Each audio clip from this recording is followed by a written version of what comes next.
Hello po, share ko lang itong lulutuin ko sa mga anak ko. Kailangan ng tuna, itlog, celery, bawang, sibuyas, at singkamas na ginayat at piniga. So, gagawa tayo ng tuna singkamas lumpia. Paghahalu-haluin lang natin ito. So, ginamit ko ang ice cream na container para alam natin na hindi lang isda ang pwede ilagay natin dyan, mga mamis. So, pwede rin yan kahit sa lumpia. So, halo-haluin, ilagay ang itlog para mas sumarap.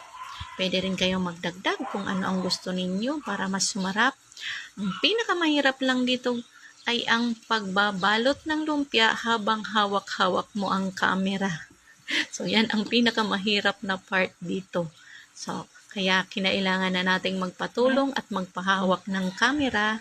So, ayan. So, gaya lang ng pagbabalot ng lumpia, Shanghai, ganyan din ang gagawin.